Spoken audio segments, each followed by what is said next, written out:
hacerlo. Así es de que vamos a iniciar. Si ya están los compañeros, Aníbal Medina Pérez y Rosario Elizabeth Gutiérrez Carreón. Ellos nos estarán presentando una ponencia que lleva por título Situación socioemocional de docentes y alumnos de Aguascalientes durante el periodo de contingencia. Tenemos 20 minutos, compañera y compañero, para que puedan presentar su ponencia. El tiempo es para ustedes y tenemos 20 minutos. Ok, bien, muy bien, pues muchas gracias. Vamos a iniciar ahorita con la presentación, como ya lo mencionó. El trabajo de investigación se titula Situación socioemocional de docentes y alumnos de Aguascalientes durante el periodo de contingencia. Lo presenta la maestra Rosario Elizabeth Gutiérrez Carrión y un servidor, maestro Aníbal Medina Pérez. La presente investigación surge de algo que para el día de hoy ya es obvio, ¿sí? Algo que ya impactó a todo el mundo. Hay sectores o ámbitos que han sido afectados en mayor medida. El sector salud, por ejemplo, el sector económico, ¿sí? Ha sido también fuertemente afectado y podemos seguir enlistando, ¿sí? Pero en el caso del sistema educativo también ha tenido un impacto y una transformación significativa.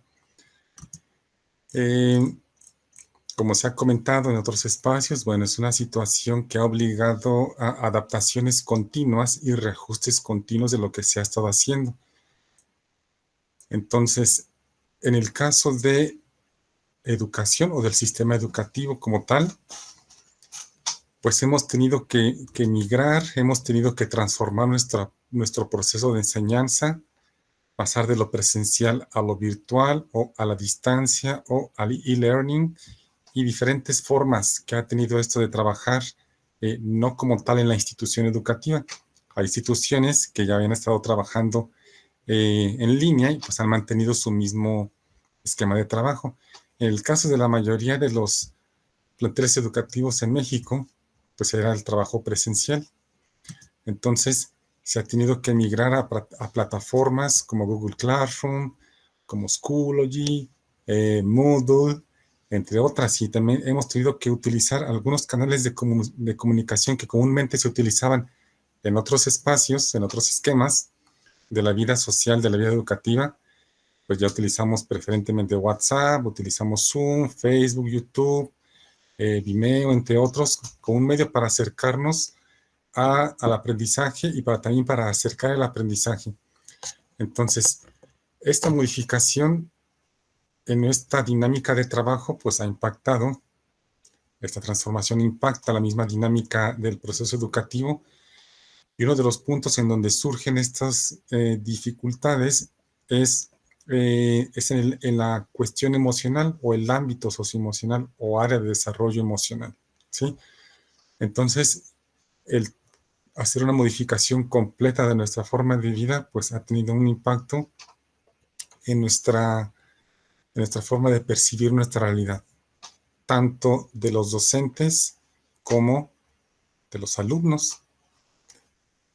De ahí, después de esta revisión, después del diálogo conjunto que se ha estado haciendo en diferentes espacios y principalmente en la institución en la que laboramos, pues nos surge una pregunta que guía nuestro trabajo, que es: ¿cuál es la situación socioemocional de los docentes y alumnos a partir de las actividades académicas que han implementado durante el periodo de aislamiento social? Quiero acotar un poquito porque esta parte de aislamiento social tiene también diferentes connotaciones, pero aquí lo vamos a tomar como esta parte de trabajo en casa, ¿sí? O trabajar desde casa, o tomar clases desde casa. Y de ahí nos surgen otras 4 preguntas, que es, pues, ¿cuál ha sido el grado de estrés de los docentes ante esa situación de aislamiento social? ¿Qué acciones han implementado los docentes durante este periodo? Y cómo se han sentido los alumnos en este periodo de aislamiento social y cómo se ha visto afectada también la autoestima de los alumnos. Entonces, estas preguntas son las que nos guían en el trabajo y pues se responderían con el siguiente objetivo, que es identificar la situación socioemocional de los docentes y alumnos a partir de las actividades académicas realizadas durante este periodo de aislamiento social. En un momento más voy a comentarles cuál fue este periodo como tal, pero por eso estoy manejándolo ahorita como este periodo de aislamiento social. Y bueno, parte de nuestra base teórica, es lo referente a las emociones. Y bueno, también las emociones o lo emocional desde hace algunos años ha tomado mayor fuerza en educación. Entonces, parecería que de manera anticipada el sistema educativo como que se previno porque ya estaba trabajando como de manera más insistente en los aspectos emocionales.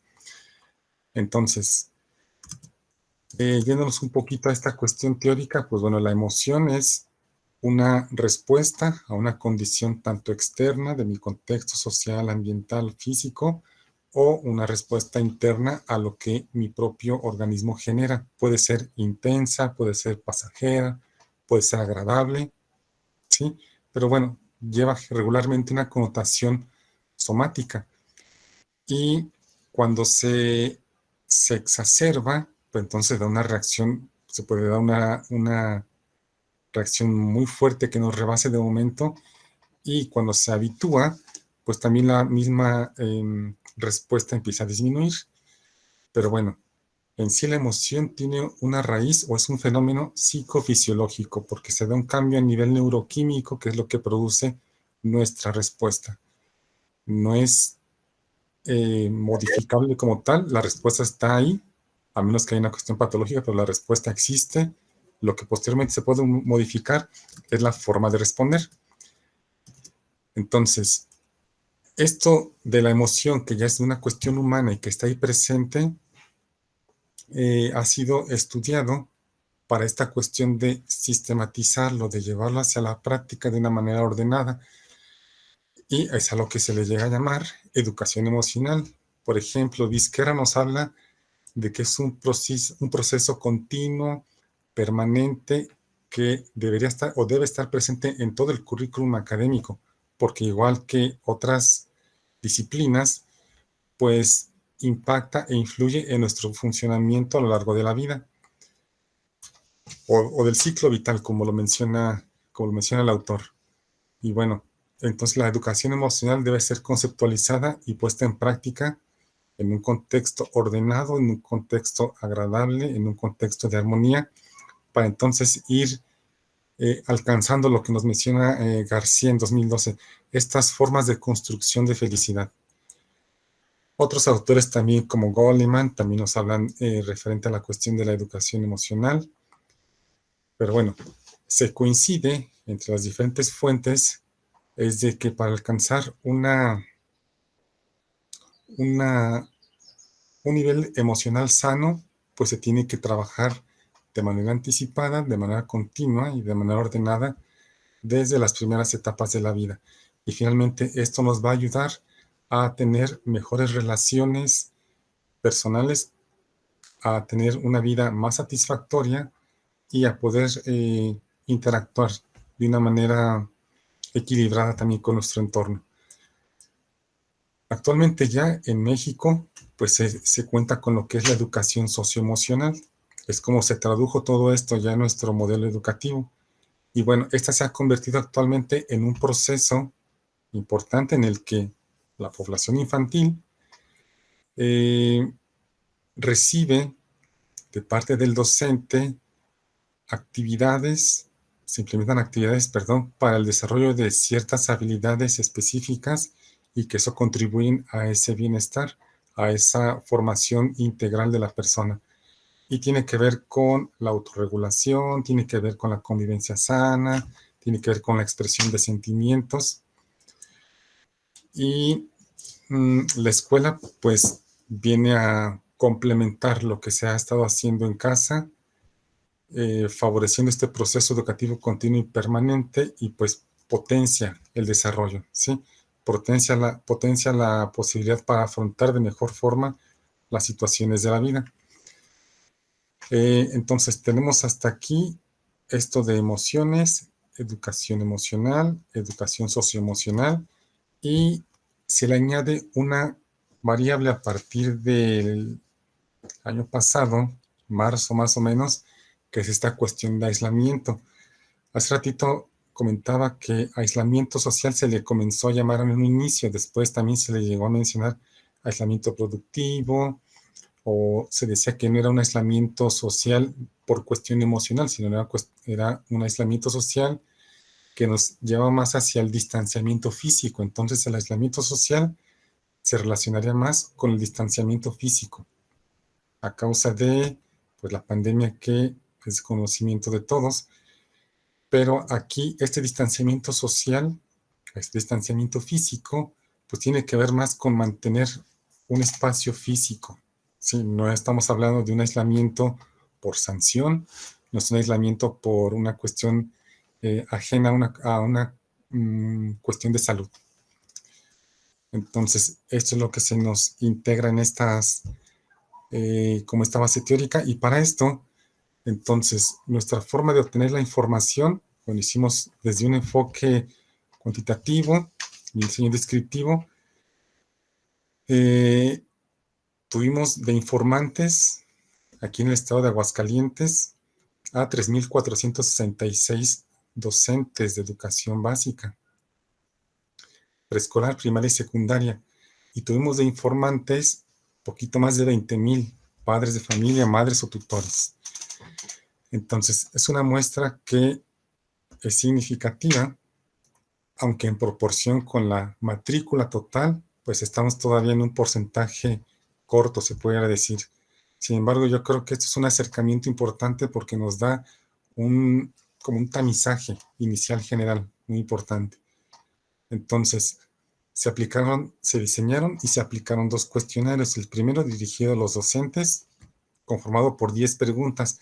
Procuramos hacer cuestionario muy sencillo, muy concreto, porque se venía trabajando con mucha carga de formularios, de trabajo en línea, y podíamos encontrar alguna resistencia para responder.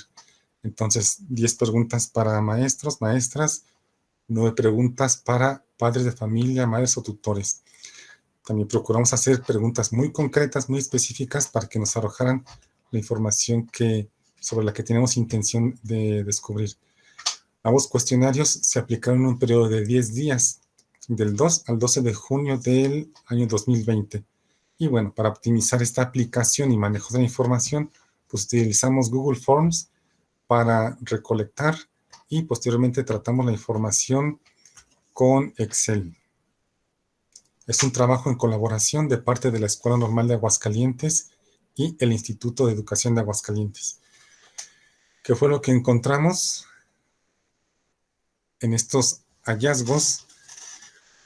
Bueno, casi 3/4 partes de la población de docentes, o de la muestra de docentes, son del género femenino. Un poquitito más de la 1/4 parte es género masculino. Entonces tenemos una fuerte proporción de género femenino. Continuamos. Casi la mitad de docentes son del nivel de educación primaria. Casi 1,700 maestros. Más o menos el 40% de educación secundaria y solamente el 12% de educación preescolar. Aquí, bueno, como sabemos, la mayor carga de matrícula se tiene en primaria, también de ahí que obtuvimos más información de ellos, y en secundaria hay un gran número de maestros, porque hay maestros que son de diferentes asignaturas, pero también un maestro puede estar en diferentes planteles. Entonces, si ya lo respondía, pues ya no se podía duplicar la información. Vamos a irnos a cuestiones de hallazgos en lo más relevante de lo que se obtuvo. En la pregunta de preocupación del docente por la consolidación y construcción de aprendizajes, en lo más relevante, las preocupaciones de los docentes giraban en torno a establecer un vínculo de apoyo y aprendizaje. Tenían la intención de evitar, tenían la intención de de tratar como de amortiguar la situación emocional. Entonces buscaban sí ser un vínculo de apoyo. Tenían también la intención de proponer actividades creativas, pero que fueran acordes al programa de estudios. Y estaban interesados en la situación emocional. ¿Qué quiere decir? Que casi 3/4 partes de estos docentes pues se encuentran preocupados por la situación afectiva, por la situación emocional de los alumnos, a la par de construir aprendizajes. Continuamos. Sobre la percepción de los mismos docentes hacia el trabajo en casa. En cuanto a la mayoría, pues percibía el trabajo como cordial, como flexible y lo sentía significativo, aunque a su vez podía ser agotador y abrumador. Pareciera que esto aplica incluso para el trabajo cuando no es en línea, ¿sí? Pareciera que es una cualidad también de los docentes que se ha encontrado en otras bibliografías. A veces algunos lo concibían como un poco burocrático o un poco menos productivo. ¿Por qué? Porque se puede tener también mi intención y formación, pues finalmente puede afectar en cómo voy a implementar yo mi clase. Continuamos. Sobre el nivel de estrés de acuerdo a las tareas académicas, aquí es importante comentar que la columna azul es con el menor grado de estrés, el menor. Entonces, no les producía estrés lo que ya se hacía desde antes, que es el diseño de actividades y asignación de tareas, porque eso se hacía aunque no fuera presencial. Pero lo que empezaba a generar estrés a partir de la retroalimentación de evidencias. Entonces, lo que era retroalimentar evidencias, evaluar evidencias o dar las clases virtuales, producir algún material digital, ahí se empezaba a generar este estrés. Entonces, sí se ve esta diferencia que a partir de que se empieza a trabajar en línea, las actividades nuevas que se incorporan, sí les empezaron a generar algo de estrés a los docentes. Sobre qué acciones realizaban para promover estabilidad emocional en los alumnos. Bueno, en general, establecían un diálogo con sus alumnos, que esto es muy importante, mantener un diálogo con ellos. Otros más interactuaban con los padres de familia para proporcionar algún material. De igual forma, algunos otros también decían, bueno, yo trato de apoyarlos anímicamente o añado alguna actividad que tenga que ver con convivencia familiar, porque sé que están allí en casa. Algunos establecían comunicación vía telefónica con los alumnos o con los padres. Había quienes también nos decían que realizaban visitas domiciliarias con las debidas medidas, pero también era parte de su intención de trabajo. Ok, y finalmente, sobre las acciones para alumnos con alguna necesidad de apoyo académico, aquí nos mencionan que buscaba también contacto directo con el alumno y sus padres para generar algún tipo de estrategia ahí con ellos. De ahí también se nos va una proporción pequeña hacia nuevas actividades sin una agenda específica, sino nada más asignar una tarea complementaria o bien comunicarse con la dirección del plantel para generar alguna nueva solución. Esto es referente a los docentes. Ahora, de lo que tiene que ver con los alumnos, les comentaba hace un momento que tuvimos respuesta de 20,104 informantes. Fueron madres, padres de familia que se tomaron la tarea de responder el cuestionario y ser la voz de sus hijos. Esto nos incrementa entonces nuestra muestra, porque tuvimos respuesta de poco más de 30,000 alumnos, porque puede haber un padre de familia que respondió, pero respondió sobre 1 o 2 hijos. Entonces, de ahí es que se nos eleva esta parte. Igual, preguntas muy concretas, muy específicas, que pudieran ser accesibles también a los padres de familia. Por ejemplo, si consideran que sus hijos saben expresar emociones, pues casi el 85% de padres de familia nos dice que sí, que sus hijos saben expresar emociones. Entonces, de acuerdo a nuestro antecedente teórico, vemos que esto es algo también favorable, esto es algo conveniente en este caso. hay una proporción que dice, pues lo desconozco, más o menos el 10%, y aproximadamente un 5% nos dice que, pues no sé, no identifico exactamente. Ahora, sobre la pregunta, ¿cómo creen que se sienten sus hijos por la situación de aislamiento social o bien de aislamiento físico? Les hago nada más el paréntesis muy breve. Arbitrariamente quisimos dejar las cifras y no los porcentajes. ¿Qué nos hace esto? Pues a veces el porcentaje nos enmascara un poquito nuestra percepción de la cantidad. Entonces, quisimos dejar así el porcentaje para ver, por ejemplo, que vemos que aproximadamente 13,000 alumnos, perdón, 13,000 padres de familia perciben que sus hijos casi siempre o siempre están felices, ¿sí? Y vemos cómo esta proporción se va hacia lo opuesto en cuanto a algunas emociones que llegan a percibirse como incómodas. Creo que tiene que ver con triste, enojado o asustado. Que vemos que, por ejemplo, son alrededor de 17,000 quienes dicen que sus hijos en ocasiones o nunca se sienten tristes, o que en ocasiones o nunca se sienten enojados, y vemos de que se mantiene eso. Entonces quisimos hacer esto así para ver como tal el dato, ¿sí? Sobre la pregunta, ¿cómo consideran que sienten sus hijos con el trabajo en casa? Nuevamente, casi la mitad de los padres de familia dicen que en ocasiones pues, sus hijos están alegres con el trabajo.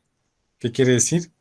Hablábamos ya de como tal de la implementación de la actividad que se iba a trabajar en casa, ¿sí? No estamos con la dinámica, no estamos con la relación entre hermanos, sino como tal las actividades. Percibía también más o menos la mitad algo de estrés. Tomaban las tareas también con sorpresa. En información aparte, algunos alumnos, por ejemplo, al ver que su maestro se conectaba o se tenía alguna actividad en línea, como que de inicio se sorprendían porque se tenía el docente ahora en casa. Entonces sí es una situación que les generaba como tal sorpresa, cierto asombro.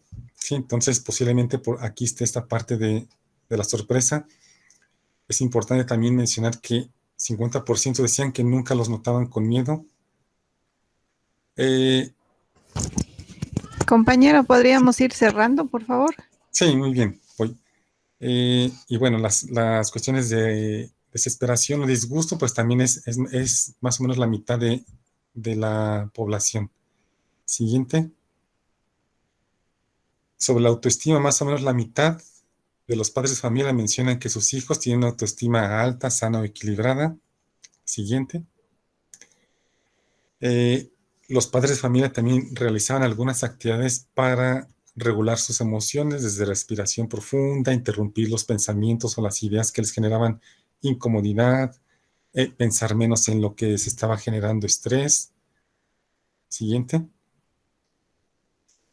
Y bueno, para cerrar, respecto a las preguntas, poco más de la mitad de los padres de familia considera que tienen las herramientas personales para enfrentar estos cambios, ¿sí? Más o menos una cuarta parte cree que necesita esforzarse un poco más, y los restantes consideran que requieren algo de apoyo para hacer frente a esta dinámica. Y bueno, como conclusión, se tiene que, pues, lo ideal sería incrementar la población, ¿sí? Eh, Atrás una, por favor. Atrás. Bueno, a aumentar la población.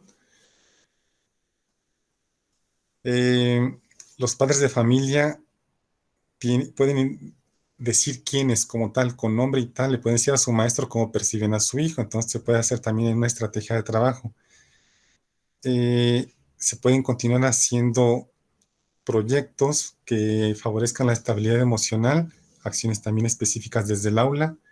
La siguiente.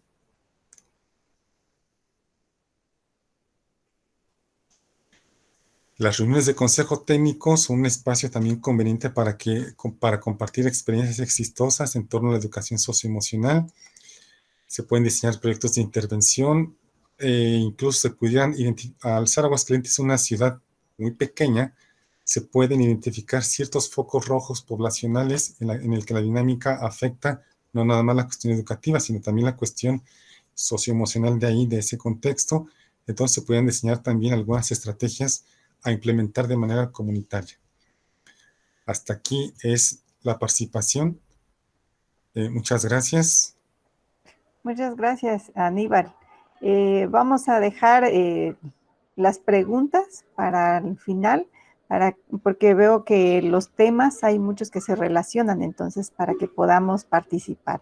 Bueno, vamos a tener a la siguiente ponente, Isabel González López. Nos presenta indicadores de ansiedad pandémica en estudiantes de educación preescolar de la ENSI. Adelante, Isabel. Muy buenas tardes, maestra Rosalba o doctora Rosalba. Entramos un poquito tarde, entonces me gustaría saber el tiempo porque no escuchamos el tiempo que tenemos para la exposición y no quiero alargarme por respeto a todos los compañeros. Sí. Si es tan amable decirme con cuánto disponemos. Sí, tenemos 20 minutos, por favor. Ok, 20 minutos para tomar en cuenta eso. Mil gracias. Pues ya se está compartiendo ahí la presentación y pues ya lo dijo nuestra moderadora, la maestra doctora Rosalba, que estamos en el Congreso. La siguiente, si eres tan amable, me va a apoyar la maestra Olguita, que es también compañera de la Escuela Normal de Cuautitlán Izcalli. Olguita, si puedes poner la siguiente, si eres tan amable.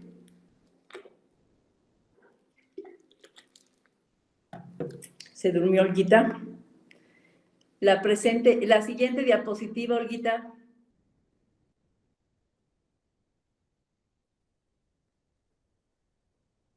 No sé si está presentando. Bien, pues en lo que se lo presenta o lo está haciendo, me adelanto por el tiempo que tenemos. Efectivamente, mi tema es indicadores de ansiedad pandémica en estudiantes de educación preescolar en la ENSI. Presenta su servidora, la doctora Isabel González López. Tengo el gusto y muy orgullosamente de trabajar en la Escuela Normal de Cuautitlán Izcalli. Vamos a continuar. Me está diciendo que ya está ahí. Prender mi micrófono, Isa, para que me digas porque sí está presentando, por favor. Yo no veo la presentación, no sé si la ven los demás. No la vemos. No se ve, Olga. No. ¿Me dicen, por favor, cuando se vea? Sí, por favor. ¿Ya se ve? Ya se ve, entonces aquí estamos. Ya está ahí, ya nada más compártenos la segunda. Esa fue la primera, segunda, si eres tan amable.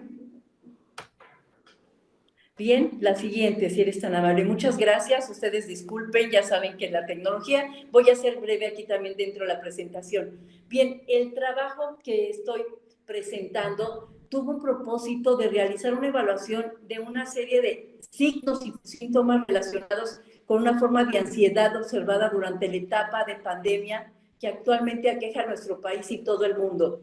Para desarrollar este trabajo utilicé una escala muy bonita, muy importante, que la daron psicólogos de la UNAM, Jiménez.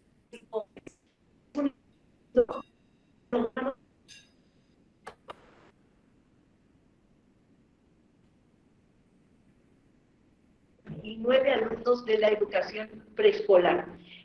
Por la pandemia que estamos viviendo, en donde vimos que causaba millones de decesos a nivel mundial y situaciones psicológicas y físicas muy lamentables.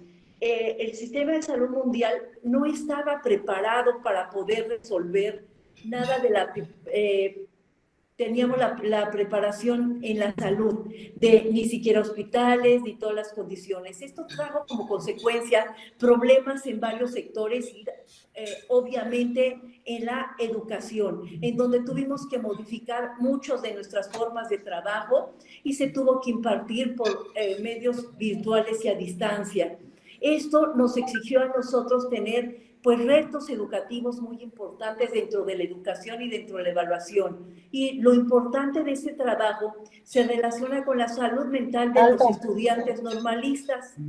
La pandemia ha dado lugar a una serie de problemas emocionales y por este motivo se diseña la presente investigación que está encaminada a evaluar las manifestaciones de ansiedad de los alumnos de preescolar. ¿Qué es esto? Nos interesó mucho saber, con toda esta problemática que se estaba dando, cuál era esa ansiedad que estaba provocando en los alumnos la situación que estábamos viviendo y cómo se manifestaba esa ansiedad. Continuamos, Olguita, si eres tan amable. Bien, para eso nosotros tuvimos, obviamente, como siempre en toda investigación, un marco referencial. Este marco referencial nos daba a nosotros aspectos desde la pandemia, que ocasiona efectos psicológicos sobre la población y que crea incertidumbre, y esto lo dice Chacón y Fernández. También nos habla de que apunta las medidas de aislamiento. ¿Qué es lo que generan esas medidas de aislamiento? Incertidumbre, estrés, que influye en el bienestar psicológico y que se asocia con síntomas de estrés. Esto nos lo habla Centurión 220 y Terry. Y dentro de Martínez 2020 dice que este encerramiento, que tenemos confinamiento, puede producir diferentes reacciones psicológicas ante el periodo de confinamiento. Entre ellos se encuentra lo emocional, lo cognitivo y lo conductual. Con respecto a reacciones emocionales, incluyen miedo, el miedo a contagio, el miedo a perder algún ser cercano. Continuamos.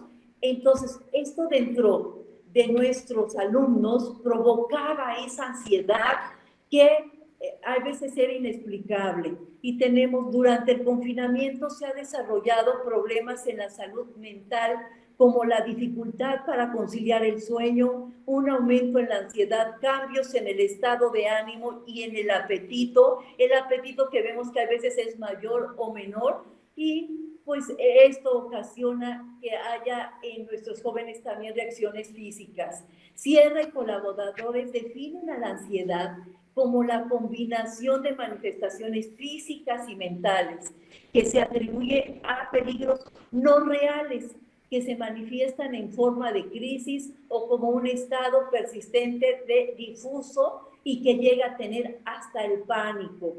Bien, con este marco teórico que ya teníamos de qué es lo que nos provoca ese confinamiento y de qué es lo que nos provoca ese estado, nosotros planteamos el siguiente problema. Nuestro problema de investigación es el camino, el siguiente. Dice, se encamina a la valoración de los niveles de ansiedad que se observan en los alumnos de la licenciatura en educación preescolar. La justificación se centra en que durante la pandemia muchos de estos alumnos han sufrido de ansiedad y actualmente no se cuenta con datos que permitan conocer la magnitud de este problema. De tal manera, el problema es la evaluación de los niveles de ansiedad pandémica en alumnos de educación preescolar. ¿Qué es nuestro problema? Verificar exactamente esos niveles de ansiedad. Nosotros sabemos que la tenían, pero no sabíamos qué nivel tenían. Continuamos. Vemos nosotros que dentro de este planteamiento del problema y que vimos, tenemos el método, que es un método cuantitativo con un diseño descriptivo que nos permitió tener una pregunta de investigación: ¿cómo se manifiestan los indicadores de ansiedad pandémica en la población estudiantil? El objetivo, realizar un análisis descriptivo de los indicadores de ansiedad y establecer los indicadores porcentaje de riesgo para la población de los alumnos de la normal. Bien, continuando con esto, dentro de toda nuestra metodología, vemos la siguiente diapositiva y ahí podemos ver nosotros la definición de la variable. La variable que utilizamos fue ansiedad, que es una emoción caracterizada por respuestas cognitivas, comportamentales y fisiológicas, las cuales tienen funciones adaptativas y de supervivencia.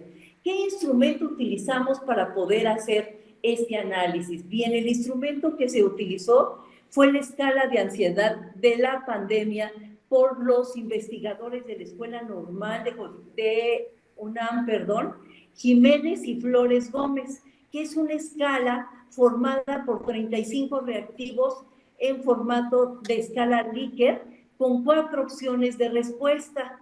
En las 4 opciones de respuesta, y que la pudimos utilizar a través de Google, fue muy, muy efectiva. Continuamos. En la siguiente describimos nosotros los participantes. Los participantes, debo comentarles a ustedes que nosotros tenemos 3 licenciaturas en la Escuela Normal de Cuautitlán Izcalli, pero este estudio fue dirigido para la escuela, para la licenciatura en educación preescolar, y fueron 159 participantes, todos ellos seleccionados por un muestreo incidental porque fueron los que contestaron. Fueron alumnos de todos los grados de la licenciatura de preescolar de la Escuela Normal de Cuautitlán Izcalli. El estudio es un estudio descriptivo, de corte transicional, concentrado en la media de tendencia central y obviamente, como les había dicho, cuantitativo, tipo descriptivo. Continuamos.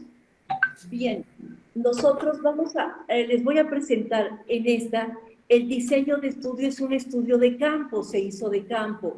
El procedimiento es que una vez que se obtuvo el permiso para utilizar la escala de ansiedad pandémica, también se tuvo que pedir permiso a la Escuela Normal para poderse aplicarse a todos los jóvenes, obviamente de forma digital, a los alumnos que forman parte de la licenciatura en educación preescolar, y estos fueron los resultados. Vemos nosotros más bien primero la encuesta, si compartes, Olguita, tenemos nosotros, primero la encuesta que contaba con 32 reactivos, se les hizo a ellos. Valoramos esta encuesta y con base a esta encuesta vimos entonces los resultados, que es los siguientes que presenta mi compañera. Y en los resultados observamos lo siguiente. Vimos que había algunas preguntas en donde hacían énfasis los jóvenes que tenían la problemática. Por ejemplo, me siento preocupado al pensar que la pandemia nunca termine. Constantemente pienso que me contagiaré de COVID-19. Salir de casa por razones indispensables me causa terror. Cuando salgo de casa me aseguro de mantenerme lejos de las personas. De pronto siento palpitaciones aceleradas muy fuertes. Me inquieta mucho pensar en enfermarme del COVID. Y pienso que un cubrebocas no es suficiente. Vemos entonces con estas respuestas de las 32 que había alumnos que estaban ellos, o que están ahora, con una problemática que se manifestó en ese estrés. Un estrés que puede ser exactamente por la situación que estamos viviendo. Continuamos. De aquí vemos nosotros cuáles fueron los que tuvieron más incidencia, en donde se contestaron con mayor, y de ahí sacamos la media para determinar cuál era el estrés que se manifestaba. Continuamos ahorita. Bien, conclusiones. Con este estudio que hicimos, quiero hacer una recuperación rapidísima. Tenemos nuestra importancia. Nosotros sabíamos que los jóvenes estaban viviendo una situación emocional muy importante. Se manifestaba en estrés. Vimos que era un estrés, pero no sabíamos el nivel de estrés ni qué lo ocasionaba. Por eso tenía que ser descriptivo. En la escuela normal no había una línea exactamente para poder estudiar eso, porque antes no nos habíamos enfrentado a tal situación. Se aplica este instrumento tan importante de los investigadores y logramos llegar a estas conclusiones. Como pueden observar, los pensamientos de riesgo que nuestros estudiantes manifiestan son de preocupación por la duración de la pandemia, que enferme alguna de las familias o un ser querido, o bien que al estornudar las personas que piensen lo están contagiando. También el temor a salir y que alguna persona los viera estornudando de más y a sentirse rechazados.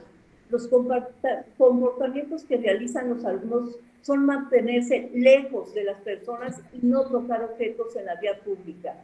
Las emociones informadas por los estudiantes son las siguientes: crisis, porque las personas no usan cubrebocas, intranquilidad al escuchar noticias sobre la pandemia, irritabilidad, sentir que los demás vigilan, que sigan las medidas de seguridad, ansiedad por la pandemia, miedo por no usar el transporte público. Continuamos.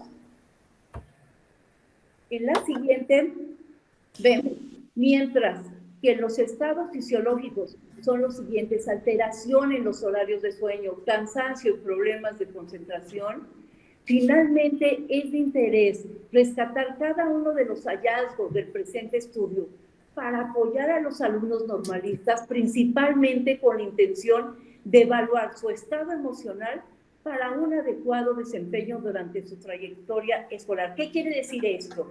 Que esto nos llevó primeramente a tener los ojos en que teníamos que hacer un estudio sobre cómo es la situación emocional.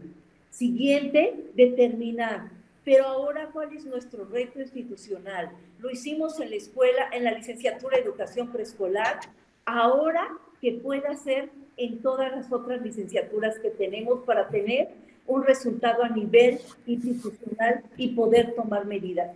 Esto nos permite, estos hallazgos nos permiten para que estos resultados puedan ser retomados para estudios posteriores. Y un estudio muy interesante que puede ser, debo comentarles también, soy investigadora en la escuela normal, y un estudio muy importante que se antoja con estos resultados es poder hacer un estudio correlacional, en donde sea la ansiedad, cómo repercute directamente en el rendimiento académico, porque es importante para nosotros lo académico, pero si lo emocional sabemos que está mal, pues no podremos tener grandes resultados. Por su atención, mil gracias, bendecido día. Gracias por su atención. Muchas gracias, Isabel, por tu presentación. Creo que va a haber tema para conversar en un ratito más. Ahora vamos a pasar al otro ponente. Tenemos, bueno, son 3 compañeros que nos presentan la ponencia Historias de vida ante los retos educativos por la pandemia COVID-19. Los ponentes son Flor de María Barlandas Rendón, Rogelio de la Cruz Sánchez y Delfino Hermilo Villalba Carrillo. Tenemos 20 minutos, compañeros, para que puedan presentar su documento. Adelante. Sí. Buenas tardes, perdón, las diapositivas, ¿ustedes las presentan o las mando desde aquí de mi máquina? Puedes presentarlas desde ahí. Ok. Adelante. Deme un segundo.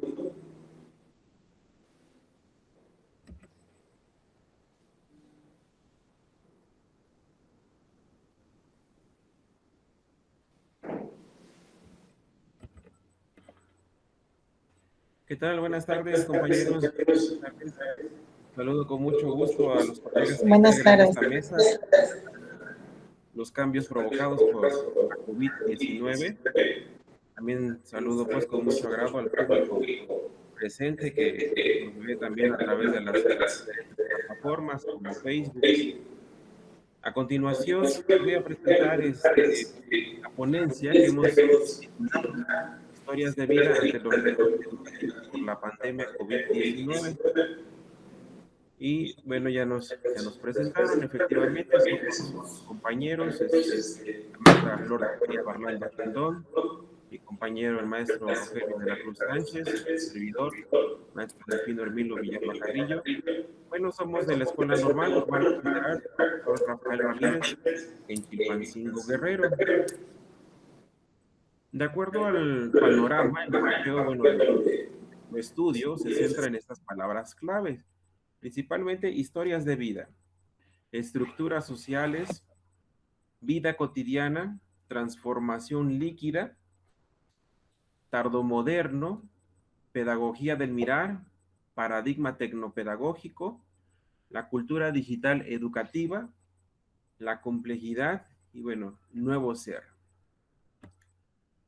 Pues a manera de introducir y presentar este estudio, consideramos que las reflexiones que surgen, pues, son entre pares para profundizar lo que denominamos, pues, las experiencias educativas, docentes y alumnos ante la pandemia del COVID-19. Esto se convirtió, bueno, en un reto paradigmático en el devenir de la educación normal, porque las instituciones formadoras de docentes, a partir del marzo 2020, pues cerraron sus espacios a la mitad de los cursos y los estudiantes quedaron pues a la deriva por la complejidad de entrelazar una corriente pedagógica tradicional y emigrar hacia nuevos ambientes donde la pedagogía se digitaliza a través de otras didácticas innovadoras. Bueno, pues ahí tenemos algunas imágenes de nuestra escuela. Nuestro planteamiento del problema, bueno, está enmarcado en esta pregunta y nos cuestionamos, bueno, ¿qué está sucediendo actualmente en las historias de vida de los alumnos que desembocan en el proceso de enseñanza-aprendizaje situado en el marco de la pandemia COVID-19 con rupturas paradigmáticas pedagógicas? ¿Sí?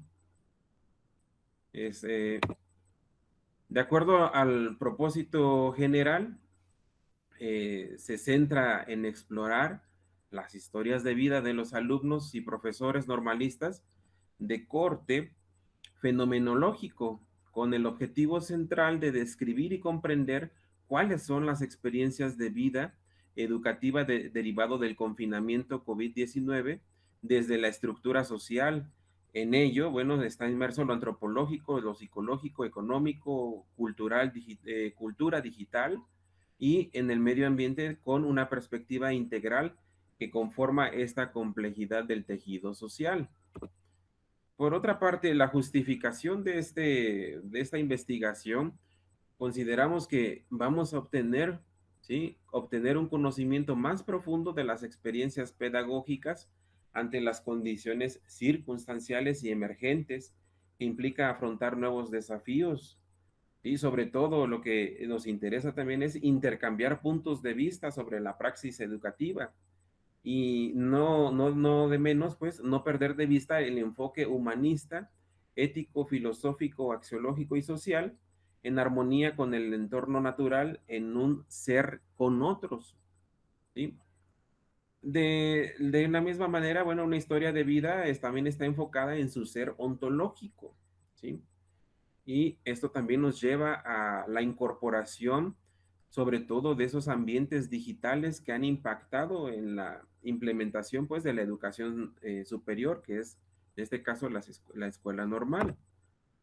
Bien, el trabajo, compañeros, está estructurado en 3 etapas. Bueno, nuestra principal hipótesis de trabajo y la que estamos presentando, pues, en esta tarde, tiene que ver con estas historias de vida, ¿sí?, como fuente de conocimiento para examinar las estructuras sociales.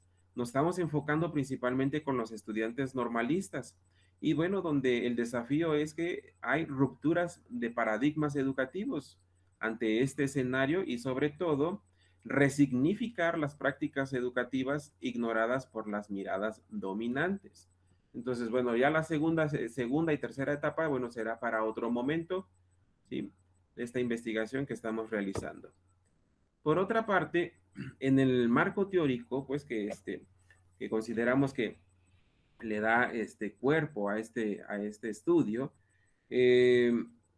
tenemos por ahí, recurrimos a Basilachis de Gialdino y a Huereca, donde abordan, y voy a compartir un poco sobre que una historia de vida, ¿sí?, permite analizar los hechos y los acontecimientos sociales en que viven, en que intervienen las instituciones e individuos ubicados en determinados procesos económicos, políticos y simbólico-culturales. Esto es como lo analiza y define Huereca. Por otra parte, bueno, también nos permite analizar los hechos y acontecimientos sociales, ¿sí?, visto también desde Basilachis. En cuanto a las estructuras sociales, bueno, también está Pierre Bourdieu, ¿sí? También tenemos lo que es el término de vida cotidiana, también para darle sentido, pues, a estas experiencias, sobre todo desde el punto de vista sociológico, la transformación líquida, donde Bauman y Leosini, en esa obra, analizan que desde las redes, bueno, también ahí se están dando sucesos y no podemos dejar de ver lo educativo. Desde la óptica de la filosofía contemporánea, lo tardomoderno y la pedagogía del mirar, vista desde este autor, Byung-Chul Han, bueno, pues ahí también tenemos otro análisis, ¿no? La cultura digital educativa, una obra también muy reciente donde se analiza la importancia, ¿sí?, de la pedagogía hacia la digitalización y bueno, la complejidad con Edgar Morán, y lo que estamos también por aquí considerando como una aportación es lo tecnopedagógico y el nuevo ser docente, hacia dónde también se perfila el ser docente. En cuanto a la metodología, bueno, es una investigación de corte cualitativa, donde lo fenomenológico, de lo microsocial y la hermenéutica, bueno, también van de la mano, así como el pensamiento complejo para la transformación del ser docente. ¿Qué es lo que se extrae de estos instrumentos pues aplicados, ¿sí? Que son las historias de vida, donde los alumnos dan sus narraciones, sus relatos. Podemos deducir que estas historias de vida juegan un papel importante, sobre todo que llegan a una conciencia colectiva, ¿sí? Los alumnos, bueno, son conscientes sobre esta pandemia. Por otra parte, está la irrupción, ¿sí?, de la pandemia, una ruptura del paradigma educativo presencial, ¿sí?, sobre todo por la necesidad de adoptar nuevas formas, ¿no?, necesarias a la atención a los alumnos, emigrando a las nuevas modalidades virtuales, ¿sí?, que permitieron continuar con el trabajo académico y cultural, y bueno, sobre todo esta parte de lo cultural, no dejarlo. No obstante, bueno, también las desventajas y las innegables desigualdades que están desde lo geográfico, lo socioeconómico, los problemas de conectividad y de infraestructura tecnológica, ¿sí? También, por otra parte, bueno, los alumnos adolecen, ¿sí?, del uso de las plataformas digitales y los recursos tecnológicos para insertarse hacia los ecosistemas digitales, ¿sí? Bueno, todo esto se ve reflejado también pues en esas historias de vida, ¿sí? También durante la pandemia, debido a este confinamiento sanitario, bueno, se aprecia lo que también he escuchado ahorita en las demás intervenciones, la detonación de los altos niveles de estrés, ¿no?, angustia, la incertidumbre, la soledad, la nostalgia, depresión y la situación de abandono escolar en algunos casos. Y sobre todo, pues, que recae en un bajo aprovechamiento académico. Por otra parte, los alumnos reconocen también, se refleja que entregaban sus trabajos solamente por cumplir, ¿sí? Y aquí, este trabajo más fino del proceso de enseñanza, pues es que no se arriba a una reflexión y un análisis crítico de las evidencias de aprendizaje, por lo que hay una debilidad en el desarrollo de sus competencias profesionales y no obstante, el desarrollo de su trayecto formativo también se ve interrumpido, pues, de manera presencial, que son las prácticas profesionales. También, como profesores, pues, consideramos que conocemos a nuestros alumnos a profundidad. Y bueno, con este trabajo también se demuestra pues que realmente en cada ser humano, hay turbulencias emocionales, económicas, sociales, de salud y mucho más, ¿sí? Y bueno, también se desconoce por completo lo que es el sensibilizarse como profesores, ¿sí? Desde la pandemia, por lo que nos lleva pues a una primera observación para la transformación de un tipo de educación que enfatice sobre todo el ser docente, ¿sí? Bien, en cuanto a nuestras referencias, pues, que le dan sustento aquí al trabajo, bueno, pues aquí están los autores, ¿sí? También ya están señalados, pues, en el marco teórico, y bueno, pues, es esto, compañeros de las diferentes, partes de aquí de la República Mexicana, ese es el trabajo de la maestra Flor de María Barlandas Rendón, el compañero Rogelio de la Cruz Sánchez y su servidor, el maestro Delfino Hermilo Villalba Carrillo. Muchas gracias por su atención. Es cuanto. Muchas gracias, compañeros, por su ponencia. Muy interesante. Creo que hay muchos temas para opinar, para compartir, y esperamos en un momento que podamos tener el tiempo para comentar varios aspectos que ustedes han mencionado. Vamos a continuar escuchando a la compañera Olga Ríos Jaramillo, quien trae una ponencia titulada Quiero vivir. Vamos a escuchar a la compañera. Voy a presentar, por favor, fueran tan amables en decirme cuando ya se vea mi presentación.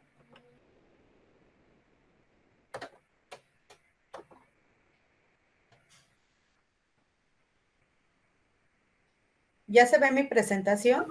Ya, Olga. Gracias. Pues buenas tardes. Quiero agradecer a todos los que organizaron este Congreso de Queresur. Quiero dar las gracias, pues, primero a Dios porque estamos vivos, estamos aquí presentes. Asimismo, gracias al universo que nos ha permitido que fluya esta energía para que podamos seguir adelante. Y pues a cada uno de nuestros compañeros que se dedicaron a organizar este Congreso de Formación Docente e Investigación Educativa.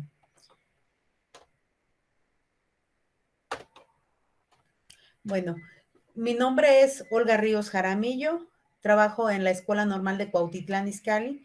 Mi línea temática en este congreso es los cambios provocados por la COVID-19. Mi título de la ponencia es Quiero vivir. La presente pretende dar a conocer la experiencia que se vivenciaron y a la vez que vivimos de forma directa e indirecta ante los cambios provocados por el COVID, ¿sí? Ya que sabemos que en la forma directa pues nos afecta en lo personal, pero también como docentes nos afecta de una forma indirecta con nuestros estudiantes y que son un motor importante en nuestro campo laboral y que son nuestro primer recurso, nuestro primer cliente y el más importante, y queremos que estén bien. Ahora, es importante mencionar en esta situación de pandemia qué tan importante es vivir, pero no nada más el vivir por respirar, por decir que estamos vivos, sino también nosotros vivir como docentes. ¿Por qué? Porque se están presentando situaciones desde atender las sesiones virtuales, desde la conectividad, desde un equipo de cómputo, asimismo el vivir de nuestros estudiantes, sobrevivir ante esas situaciones, el que tengan un equipo de cómputo, el que tengan un celular para conectarse, el que tengan internet, el que tengan luz y así, una infinidad. Por eso hablo de vivir ante la situación de la salud y es una triste realidad. Ante esa triste realidad todavía la reflejamos más fuerte ante los decesos que se siguen dando día a día. Y digo se siguen dando porque no ha parado y estamos así con esa situación emocional que nos está generando de alguna manera una psicosis por todo lo que está pasando y lo que está sucediendo. Bueno, mi introducción. El COVID-19 es un virus que hizo historia a nivel mundial, porque no solamente fue en México, sino que fue a nivel mundial. Y además cobró millones de vidas en los seres humanos. Desafortunadamente en los seres humanos los más vulnerables. Y también otro punto muy importante, los de más bajos recursos. Fue una situación que se presentó también de tipo académico en el ámbito educativo, no nada más nosotros como normales, sino todos los niveles. ¿Por qué? Porque viene esta situación de la continuidad con las clases, ya no clases presenciales, sino clases virtuales para los estudiantes. Aquí yo me remito a un núcleo vivido de ciertas experiencias en la Escuela Normal de Cuautitlán Izcalli, y en específico con los grupos que atendí en el segundo semestre del ciclo escolar 2019-2020, que fue del primer y segundo semestre de este ciclo. Algo que detecté y que me generó mucha inquietud con mis estudiantes fue la atención, ya que la atención de los estudiantes es una característica considerada como una condición que poseemos todos los seres humanos, y a través de esta podemos discriminar o disminuir los miles de estímulos que se reciben ante cualquier situación. Por tal motivo, el nivel de la atención no se debe de sobrepasar los límites máximos que nos llevan al cansancio, a la fatiga mental, ni unos minutos que logren llevar a nuestros estudiantes al aburrimiento, al enfado y a la distracción con cualquier cosa. Situaciones que se estuvieron viviendo en estas sesiones virtuales. Cabe mencionar que comentaré estas situaciones observadas en la modalidad virtual, que fue una modalidad con la que estuve trabajando y dando la atención a los estudiantes. Aquí, cuando hablamos de quiero vivir, ¿sí? Y hablamos no nada más de experiencias docentes, aunque la modalidad es experiencias docentes, aquí yo también consideré a las experiencias de mis estudiantes. Cabe mencionar, ¿sí?, que a nivel mundial fue historia este suceso que se vio con el coronavirus. Asimismo, ¿sí?, y fue un impacto la sobrevivencia como estudiantes ante una matrícula, ¿sí?, ya que esta situación del coronavirus cobró millones de vidas, pero no fue el único factor que se observó. También hubo desintegración familiar, situación también con la cual se veían afectados nuestros estudiantes. Cuando el estudiante, cuando vivía muy de cerca el deceso o la pérdida de un familiar, le afectaba física y emocionalmente. Cuando afectaba en la desintegración familiar, porque ya hubo otro contexto, desde que las familias que se quedaron papá, mamá sin trabajo, hermanos mayores sin trabajo y que permanecían todo el día en casa, les generaba situaciones emocionales que no habían experimentado en otro momento, y que en algunas situaciones o en algunas familias se generó esta situación de la desintegración. Todos estos trastornos de la sociedad, pues modificó también los estilos de vida. Ahora, nuestros estudiantes quieren sobrevivir, ¿sí? Nosotros también queremos sobrevivir. Para esto, para sobrevivir y vivir como docentes y ellos como estudiantes, que son roles importantes en el ámbito educativo, ¿sí?, es muy importante captar la atención, y no nada más la atención de los estudiantes, sino también la atención de nosotros, ¿sí? Porque hay situaciones que no debemos de descuidar, que sobrepasen los límites. ¿Qué sobre límites podemos encontrar?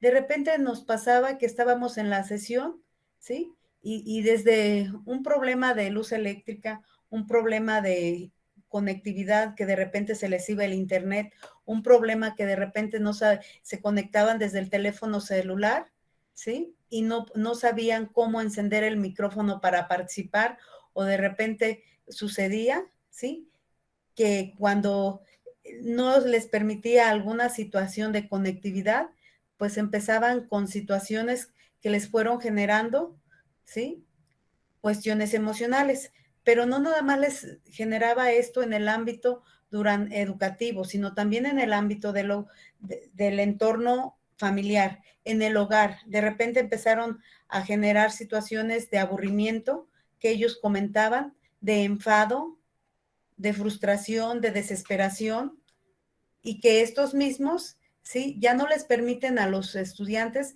tener el mismo nivel cognitivo, tener una autorregulación, tener una seguridad, una autoestima alta, y esto ya no les permite tener el nivel de desarrollo en cuanto a las competencias en cada una de sus sesiones de los cursos, ya que también era la modalidad diferente, cada uno de los docentes buscaba la forma de sobrevivir, ¿sí?, a través de grupos de WhatsApp, a través de apps, a través de plataformas, a través del Microsoft, a través de correos electrónicos. Entonces, incluso había quien buscaba la forma de sobrevivir, de ir a dejarles material a las fotocopiadoras donde les quedara cerca, porque además tenían el miedo de salir a conseguir esas fotocopias del material para continuar con sus estudios.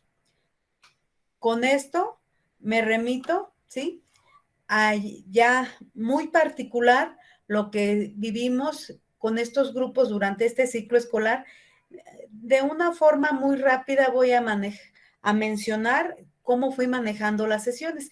En un momento, cuando iniciamos, fue un primer momento donde iniciamos con grupos de WhatsApp. Con los grupos nos conectábamos a la hora de la sesión de clase de acuerdo al horario correspondiente que teníamos de nuestra institución. Pero ¿qué pasó?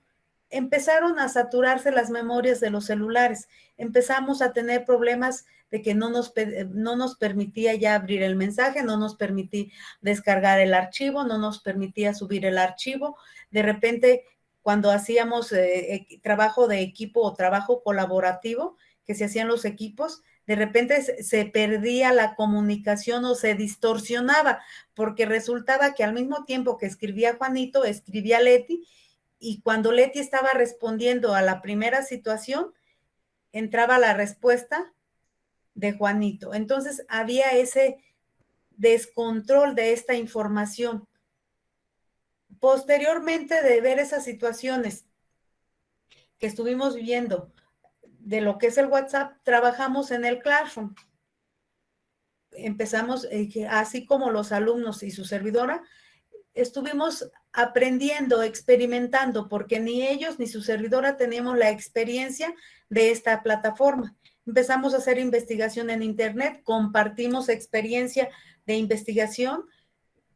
En esta parte de la investigación con las tecnologías, los chicos me di cuenta que son buenos, pero sí tienen una atención dispersa y fragmentada, porque de repente estábamos en la sesión de Classroom y estábamos trabajando, comentando, y tenía el estudiante su micrófono encendido porque estaba participando, estaba presentando su trabajo, estaba haciendo una aportación al contenido de lo que estábamos manejando en ese momento. Y de repente pasaba el que vendía los tamales.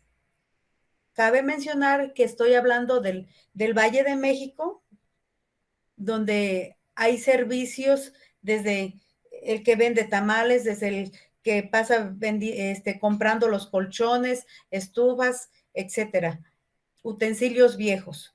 Asimismo, estaban las otras características familiares, donde estaba el estudiante de educación superior, nuestro estudiante, conectado con un aparato, y en un lugar muy cercano se encontraba el hermano menor de nivel medio superior. En un espacio igual muy cercano se encontraba el hermano de básica en secundaria y a veces hasta un hermano de primaria. Y había ocasiones que también había de preescolar. Entonces aquí se defragmentaba la atención porque de repente lo que hablaba el otro compañero se escuchaba también esa distorsión de la voz, pero además había como una interferencia entre los equipos que se estaban comunicando cada uno de los estudiantes. Posteriormente de que trabajamos con el Classroom, al siguiente semestre nos dieron un curso de Microsoft Teams, donde nosotros empezamos a investigar también, ellos como alumnos y su servidora, porque un curso no te es suficiente para que tengas los conocimientos y el control y el dominio de una plataforma de Teams.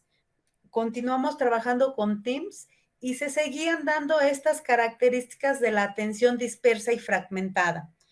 Esto generó un reto muy desafiante, porque además de esas características, viene la parte en la parte interna del estudiante y también de su servidora. Empezó a generar un descontrol en la parte nerviosa.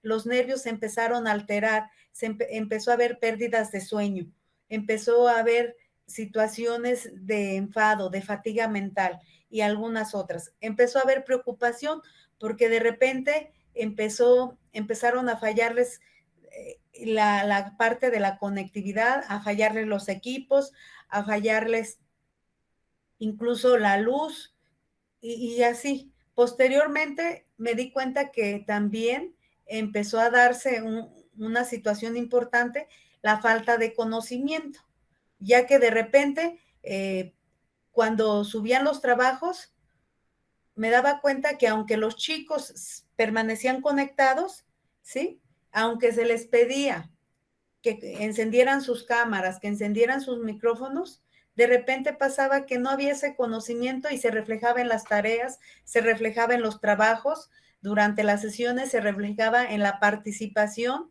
oral, cuando se le preguntaba a cierto estudiante y se veía conectado, aparecía ahí su micrófono y su cámara apagados, pero nunca respondía cuando se le preguntaba. Entonces, situaciones como estas fueron generando también falta de conocimiento. Posteriormente también se sigue observando que no hay experiencia en las TICs, aunque ya llevamos cierto tiempo, no hay esa experiencia que al 100% con todos los alumnos. Cierto porcentaje sí demuestra haber tenido experiencia, haber adquirido conocimiento, pero otro porcentaje no demuestra conocimiento al 100% como lo demostraba en los semestres anteriores y tampoco esa experiencia que vaya creciendo en el uso de las tecnologías. Lo que sí se sigue viendo y va aumentando el estrés porque cada día generan más estrés, reflejan más miedo, generan también y reflejan más fatiga mental, ¿sí? Y también les está costando más la adaptación del cuerpo físico, el que permanecen, tenemos situaciones de que reflejan desde que permanecen encerrados y quieren regresar a la escuela, pero también esa adaptación de regresar y les preocupa cómo vamos a regresar, cómo nos vamos a proteger, el traslado. Entonces, esta parte de adaptación del cuerpo físico a tener una presencia segura en la institución educativa, pues sí les preocupa mucho. Posteriormente, desde la mirada de algunos autores, de acuerdo a lo que dice Casquete acerca de lo que es la atención, nos dice que es un proceso por el cual se puede dirigir los recursos más relevantes del medio o bien sobre la ejecución de determinadas acciones que se consideran más adecuadas, entre las cuales se hace referencia al estado de observación y de alerta que permite tomar conciencia de lo que ocurre en el entorno. Entonces, por eso hablábamos de la atención, qué ocurre en el entorno, qué se observa, todo lo que observábamos, ¿sí? Y no nada más yo como docente, también había compañeros, estudiantes que observaban y decían, no, es que siempre, fulanito siempre se conecta, pero nunca contesta. Solamente de repente también empezaron a surgir los comentarios, es que este estudiante solamente se conecta porque está trabajando. Y situaciones así, por eso aquí mencionamos a Casquete. Mencionamos desde la mirada de Kaplan, él nos habla acerca de la metodología. Es importante conocer qué metodología vamos a trabajar Y aquí sobre lo que, aquí yo retomo la situación que se está presentando en esta necesidad de vivir como estudiante, no nada más de vivir por respirar, sino vivir como estudiante y sobrevivir en la formación de la licenciatura que estén tomando nuestros estudiantes, la metodología, ya que nosotros en las situaciones anteriores ya teníamos una metodología ya adaptada, ya la conocíamos, experimentada. Ahora aquí Kaplan nos dice qué es el estudio. Ah, bueno, yo ahora tengo que estudiar cómo voy a trabajar, porque ahora se está hablando de un sistema híbrido. Se habla de la descripción, explicación, justificación de los métodos en sí mismo. Y aquí yo creo que desde Kaplan yo me llevo esta inquietud. ¿Qué es el sistema híbrido? ¿Cómo se lleva a cabo esa metodología del sistema híbrido? Pasamos con Tamayo. Tamayo nos dice que es un procedimiento general para lograr de una manera precisa el objetivo de la investigación. Entonces, aquí, de acuerdo a Tamayo, creo que tenemos que investigar a más profundidad de lo que nos llega como información de nuestras autoridades, conocer cómo vamos a adaptar ese sistema híbrido, ¿sí? Investigar y adaptar, ya que cada institución, cada normal, tiene un sistema y una organización muy particular. Y en cuanto a quiero vivir de quién soy, me hago referencia a Botero, que Botero nos define, somos hoy lo que hemos ido siendo en las búsquedas y esfuerzos personales o colectivos, estando el pasado contenido en el presente. Aquí algo muy importante que nos define Botero, ¿sí? La búsqueda y el esfuerzo. La búsqueda de cómo vamos a trabajar ese sistema híbrido, cuáles esfuerzos requiero, ¿sí? Ya sean personales o colectivos, pero también debo considerar el pasado, ya que hay cuestiones muy importantes del pasado en cuanto al coronavirus y que debo de tener muy claras y muy presentes para la seguridad, para el cuidado, perdón, también para el autocuidado, ¿sí? En este sistema híbrido que se pretende. ¿Podemos ir concluyendo, por favor? Sí. Aquí presento las fechas que se dieron de cómo se fue dando esta información del COVID, ¿sí? La situación real. Aquí la situación real con los estudiantes en un modelo a distancia, algo que yo retomaría para hacer una investigación para este sistema híbrido que vamos a implementar, cómo atender la falta de atención y concentración y cómo atender la atención dispersa y fragmentada. Y yo aquí me hago una interrogante, ¿cómo le hago para que este estudiante tecnológico logre su atención focalizada para el aprendizaje y concentración el tiempo que se requiere?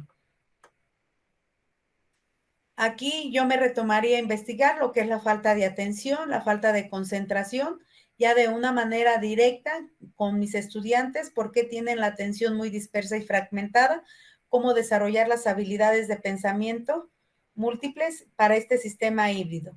Y mi conclusión, en las escuelas normales debemos de formar a estudiantes para las contingencias o cualquier adversidad que se nos presente para atender a este tipo de emergencias. Saber cómo le hago para que este estudiante tecnológico logre la atención y concentración focalizada para el aprendizaje. Es importante investigar por qué estamos entrando en un sistema híbrido en el ámbito educativo. Pues muchas gracias por su atención. Tengamos excelente tarde. Muchas gracias, Olga Ríos, por su presentación. Y bueno, vamos a ir pasando a la última ponencia para tener un tiempo para las preguntas y respuestas. Y tenemos la ponencia de Nancy Chigo Toto y Florentino Pérez Pérez. Ellos nos estarán presentando los profesores de educación superior del estado de Chiapas frente al COVID-19 y la crisis civilizadora. Adelante, compañeros, tenemos 20 minutos. Muchas gracias. Muy buenas tardes a todas y a todos. Mi reconocimiento al CRESUR, que en estos pocos años de vida ha realizado una actividad de formación, pero también de divulgación.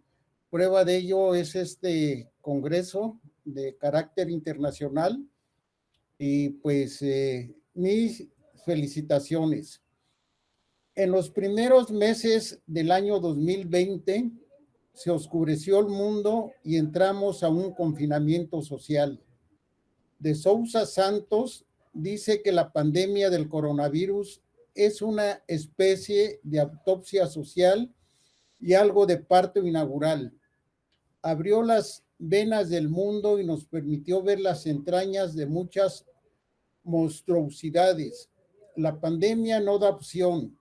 O cambiamos las formas en que vemos a la naturaleza, o ella empezará a escribir un largo y doloroso epitafio de nuestro tránsito terrenal por el planeta Tierra.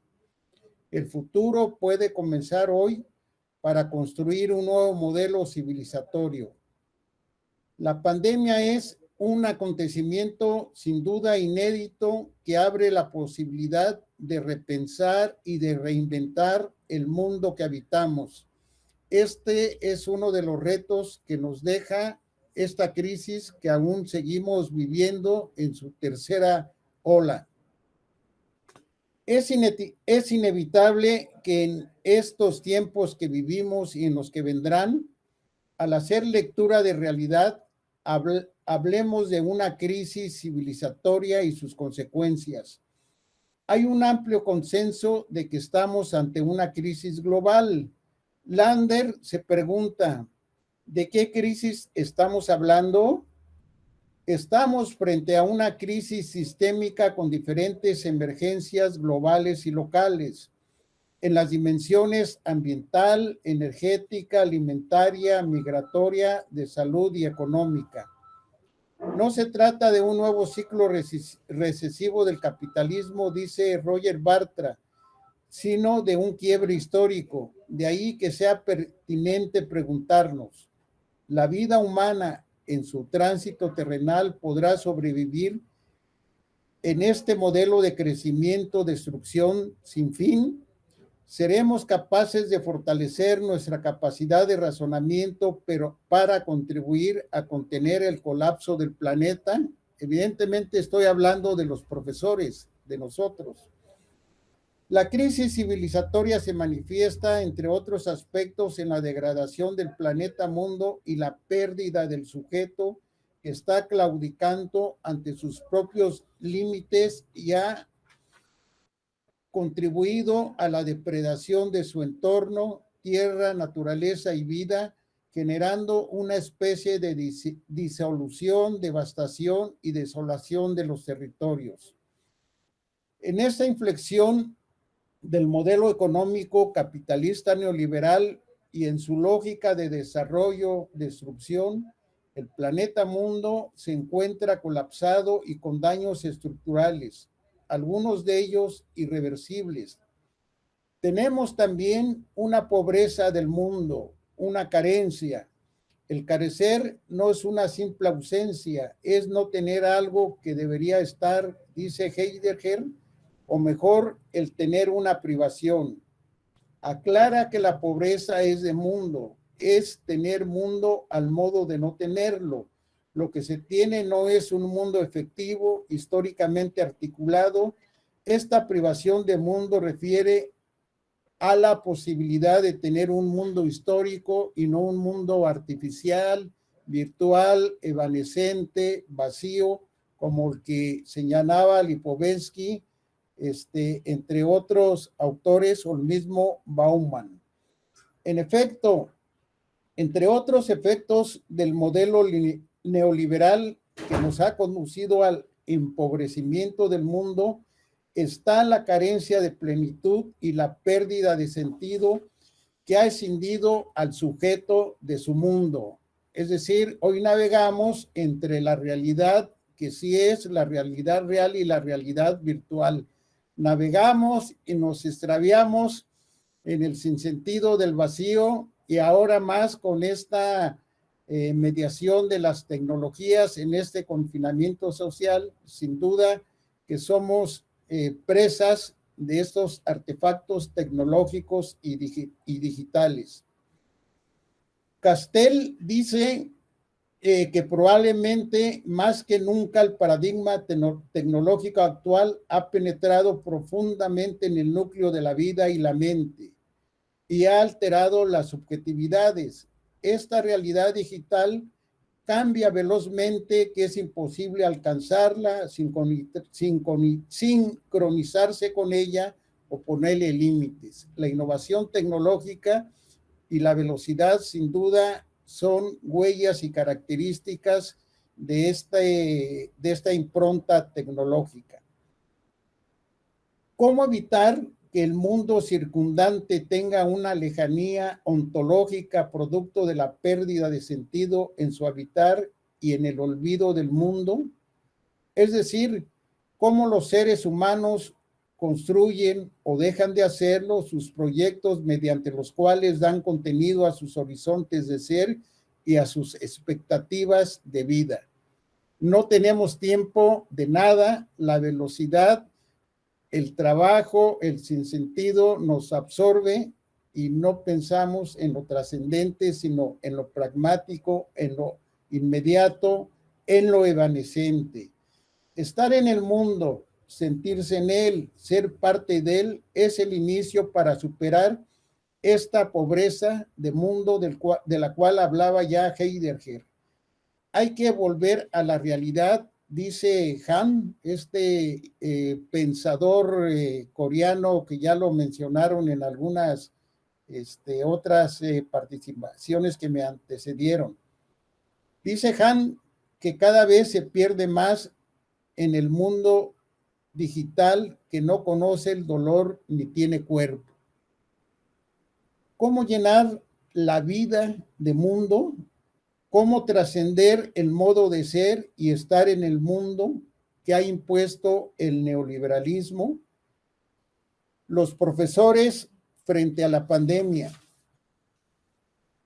Antes de la pandemia del COVID-19, la labor docente enfrentaba ya tensiones con los estudiantes, expresadas por el desencanto y la pérdida de deseo de conocer. Hay en ellos, en los estudiantes, un vacío de realidad, un vacío del mundo, una desolación, un individualismo. Ante la presencia de la nueva realidad, es decir, de esta crisis y de este síntoma de la crisis sanitaria y de la crisis civilizatoria, ¿qué nos está dejando la pandemia del coronavirus COVID-19?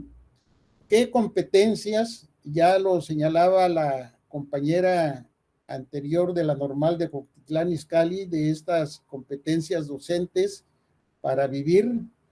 ¿Qué competencias deben incorporar los profesores para contribuir a la comprensión, a la aprehensión, a la interpretación de la realidad, pero también a la generación de aprendizajes significativos? Sin duda que el quehacer docente de los profesores es importante para el conocimiento, pero también para la preservación de la realidad, en el sentido de que no es una realidad, sino son múltiples realidades diversas, son realidades culturales y naturales que nos constituyen, sobre todo en sociedades multiculturales como la nuestra, para propiciar un diálogo intercultural de saberes con otras culturas. Sin duda que la brecha digital entre las sociedades urbanas y rurales y las modalidades educativas que se dan en estas realidades es muy grande. No hay conectividad, no hay internet, etcétera, etcétera, ¿no? Termino haciendo unas consideraciones finales que son puntos de partida para el diálogo, para el debate, para la reflexión. Nunca nos imaginamos vivir un siglo después de la peste española en 1918, una crisis de esta magnitud que aún no toca fondo, que aún no tenemos los estudios, los instrumentos para profundizar en su comprensión y que estamos presos, atrapados en las redes, en los dispositivos tecnológicos. Se nos olvida pensar, se nos olvida el pensamiento crítico, se nos olvidan otras actividades y nos perdemos en lo inmediato, en lo pragmático. Entonces, el confinamiento social desaceleró el tiempo y permitió pensar, paradójicamente, fíjense, y permitió pensar y reflexionar en torno a nuestras formas de ser y estar en el mundo. Darnos cuenta de que estamos vinculados a una sociedad red cuya estructura interactiva permite la transmisión de información y de conocimiento, pero también a vivir porque estamos en nuestra casa, en nuestro territorio, y a descubrir lo que tenemos, pero no veíamos en esa desaceleración del tiempo y al alejarnos del vértigo de la realidad que vivíamos antes del confinamiento, nos permitió ver cómo se vive la indiferencia, ver la frivolidad, la apatía, la evasión de la realidad, en la cual irrumpió de pronto un virus real y no de una computadora que está causando una conmoción mundial. Los que no estábamos del todo familiarizados con los dispositivos tecnológicos, es decir, los que nacimos el siglo pasado, dice un amigo que somos AC antes de las computadoras. Los que no somos nativos digitales somos analfabetos y necesitamos realfabetizarnos, aprender estas competencias, habilidades y destrezas. No participábamos en las llamadas redes sociales. Sin embargo, la mayoría de los maestros, si no es que todos, nos vemos en la imperiosa necesidad de hacerlo. El llamado home office, teletrabajo, clases online, videoconferencias, WhatsApp, las múltiples plataformas de streaming, YouTube, videollamadas, Skype, Zoom, entre otros, ahora son parte de los nuevos aprendizajes, habilidades y destrezas que los profesores tenemos que desarrollar y los estamos aplicando como podemos. No obstante, estos dispositivos, al tiempo que comunican, nos aíslan y nos vuelven más solitarios y más individualistas. Desconocemos aún el impacto de este oxímoron que ha venido avanzando en las últimas décadas en la percepción del mundo y de la vida. Lo cierto es que para las generaciones conocidas como los nativos digitales que nacieron con estas tecnologías se han convertido en un fin que los aleja de la realidad, mientras que para los migrantes tecnológicos, es decir, para nosotros, gran parte de los maestros lo concebimos solo como otro medio de comunicación y de interacción. Queremos la relación cara a cara, queremos el afecto, queremos los abrazos, queremos el vernos, reencontrarnos nuevamente, ¿no? ¿Cómo no perderse en la nube o en la navegación interminable del Internet? ¿Cómo recuperar la subjetividad? Vivimos una crisis de la subjetividad moderna a la cual se le ha buscado darle respuestas en lugar de precipitarse en declaraciones perentoria sobre la muerte del sujeto, que es un desplazamiento del sujeto por lo material, etcétera, etcétera. Mientras que la pérdida de sí, ni el deseo de realidad o mundo de vida, mientras que no haya pérdida de sí, ni del deseo de realidad o mundo de vida, no podemos hablar de la pérdida, muerte, auxilio del sujeto, pero sí de la crisis como la que estamos viviendo. ¿Cómo reencontrarle sentido a la vida nuevamente? Vivimos asolados por el miedo, por el temor. ¿Cómo reencauzarla en nuevos sueños y utopías? ¿Cómo despertar el deseo de ser, conocer y anhelar? ¿Cómo reconocernos en nosotros que somos? ¿Cómo construimos nuevamente o reconstruimos y tejemos humanidad? Tenemos aún la posibilidad de transitar de esta comprensión, de este mundo turbulento, turbio, a la acción. Queda la esperanza. Mientras tengamos esperanza, tendremos vida, pero también tendremos que detener la autodestrucción que nos está llevando al colapso del planeta mundo. Sí, tenemos que regresar a clases, sí, pero no en las condiciones de penuria, de carencias que tenemos. No es lo mismo una escuela urbana a una escuela rural, a una escuela indígena. Termino agradeciéndole a la doctora Iris Alfonso Albores que haya hecho posible la publicación de este libro, que no se ve ahí y que hace un rato lo acabo de presentar, que es Reformar el Pensamiento, Descolonizar el Saber, Memoria e Historia. Y ahora les presento la continuación de esta reflexión, parte de lo que les leí, que llamo Crisis Civilizatoria, una aproximación a la lectura de la pobreza del mundo y a los territorios perdidos. Le pido a Iris que me apoye nuevamente para que nuestro CRESUR lo publique de manera digital y puedan tener acceso las maestras y los maestros. Yo sé que de escribir no voy a vivir, mi pobreza es inexplicable.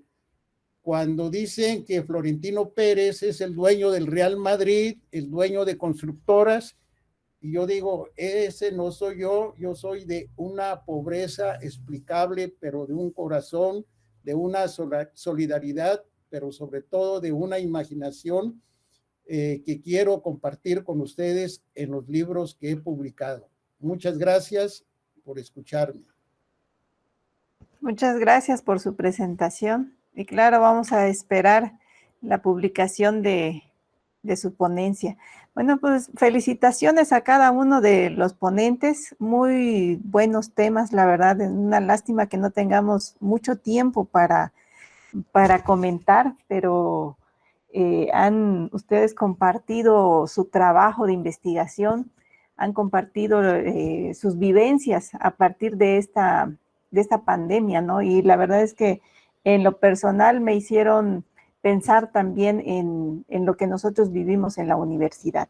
Bueno, vamos a abrir un espacio, creo que de unos minutos nada más, unos 10 minutitos, porque andamos ya pasaditos del tiempo, para que posteriormente la maestra Iris Alfonso nos presente sus constancias de participación.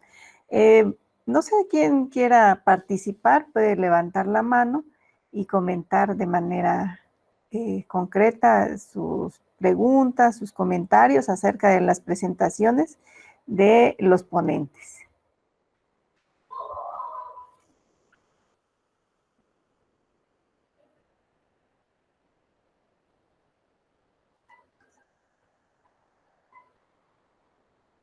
Pueden levantar la mano si alguien quiere participar. Bueno, Flor de María Barlandas, adelante. Muchas gracias, buenas tardes. No es una pregunta propiamente, sino es un gusto felicitar a Cresur, por supuesto, por estos espacios tan interesantes pues que permiten el debate, que abren las oportunidades de conocimiento, de saber más experiencias, de investigación, sobre todo eso, el valor por la investigación. Y bueno, nosotros tengo el gusto de colaborar con mis compañeros Delfín Hornilo y Rogelio de la Cruz Sánchez, y ya ustedes escucharon la ponencia y me gustaría aportar un poquito más, diciendo pues que las historias de vida es un espacio muy interesante, geosocial, que nos permite acercarnos a nuestros alumnos, a conocerlos en sus subjetividades, a conocer quiénes están atrás, ¿no? Entonces, la vida cotidiana es imprescindible, es un espacio microsocial. Aquí nos permitimos comprender, ¿verdad?, cómo estos estudiantes están emigrando a otras, digamos, entidades de aprendizaje, a nuevos paradigmas, pero ¿cómo? Esa es la pregunta. ¿Cómo lo estamos haciendo, ¿no? Entonces, aquí nosotros estamos viendo los espacios históricos, cómo estos procesos de civilización se está cuestionando. A lo mejor es ya no de civilización, sino es de anticivilización, ¿no? Cómo las sociedades están haciendo muy bárbaras, violentas, sobre todo en el uso de los medios, de las redes sociales. Entonces, todo esto está definiendo, de alguna manera, nos estamos mudando a esto que llamamos la modernidad, esta modernidad líquida, y que ellos se están convirtiendo en una generación líquida, como dice Bauman, y que se impulsan y modelan precisamente esta evolución actual de nuestra cultura, de nuestra mentalidad y sobre todo de nuestros modelos de comportamiento. Entonces, lo estamos viendo a través de la vida cotidiana. Entonces, este es un tejido social complejo, precisamente aludiendo a Moren, y este tejido social pues nos permite adentrarnos a lo económico, a lo antropológico, a lo filosófico y sobre todo a lo pedagógico, ¿no? Con una perspectiva histórica. Entonces es muy, muy interesante. Tenemos historias de vida sumamente, ¿qué diríamos? Pues que nos dan una riqueza enorme en su conocimiento. Y pues no sé si mis compañeros quieren aportar algo más. Gracias. Es un gusto saludarlos a todos. Gracias por tu participación. Tenemos también a Rosario Elizabeth Gutiérrez y luego Isabel González para comentar. Adelante. Bueno, pues estos espacios son muy, muy interesantes y como dice Miguel Ángel Santos Guerra, pasamos del reino de lo cognitivo.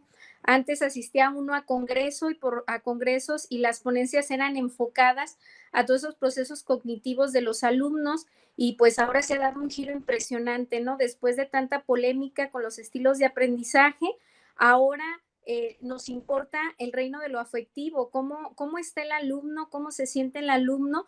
Creo que hablar de esa subjetividad que nos hablaba también la maestra Flor es parte de ese conocimiento que ahora se está valorando para poder potencializar esos aprendizajes dentro del enfoque humanista que se está trabajando.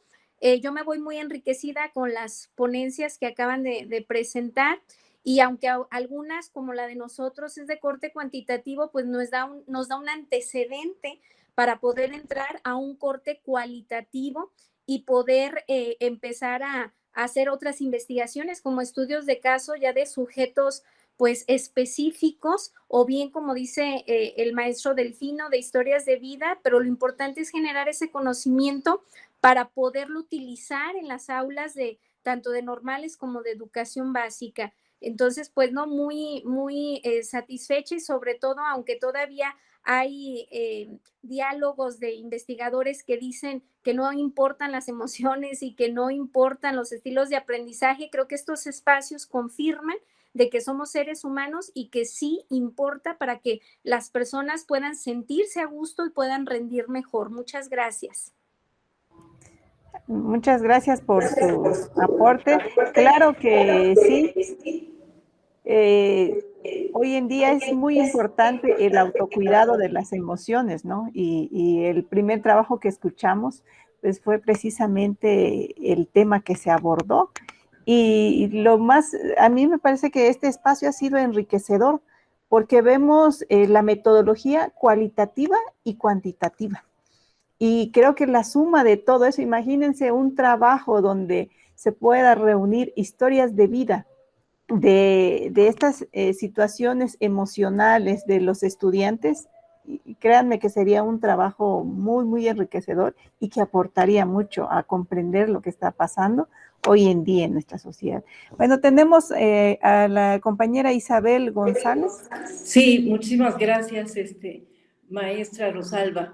Pues agradecer a CRESUR por estos espacios tan importantes que hacen. De verdad es muy enriquecedor. Agradecerle a usted su moderación, maestra doctora Rosalba, excelente, y a todos los compañeros por la participación tan excelente que tuvieron. Y muy cierto, esta pandemia nos ha dejado pues unas experiencias malas, pero también hay que recuperar lo bueno. Y dentro de lo bueno es lo que nos decía la maestra doctora Rosario, en donde podemos unir eso tan importante que es lo académico con lo emocional. Y siempre decimos en las escuelas, es bien importante ese crecimiento académico, pero más importante es el crecimiento como seres humanos.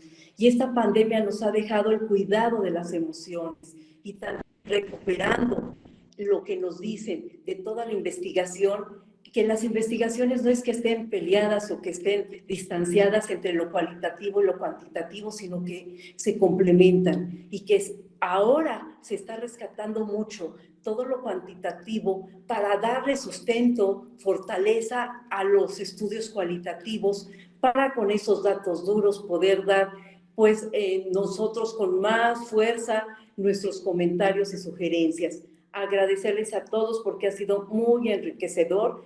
A mí me encanta la parte cualitativa, pero estoy tomando ahorita, debo decirles, un diplomado sobre lo cuantitativo y estoy también muy interesada en eso porque nos dan datos duros que nos explican nuestro proceder. Mil gracias y bendecida tarde para todos. Muchas gracias. Vamos a escuchar a Rogelio de la Cruz. Muy buenas tardes a todos, es un gusto saludarlos y nos da gusto estar sobre todo aquí en este congreso que la verdad nos permite vislumbrar nuevas perspectivas educativas, pero yo creo que la realidad exige cambiar. Más con la llegada del COVID, necesitamos como docentes buscar otras estrategias. El problema está ahí, pero ese problema nos va a permitir a nosotros vislumbrar nuevos horizontes y solamente lo vamos a lograr con un nuevo ser docente. Si ese ser docente reflexiona su práctica, reflexiona lo que hace con sus alumnos, va a poder distinguir nuevas formas de trabajo, nuevas didácticas. Y yo creo que el docente es muy creativo, solamente hay que dejarlo ser y sobre todo buscar formas en cómo vamos a atender las problemáticas que estén en nuestras aulas y en nuestras escuelas.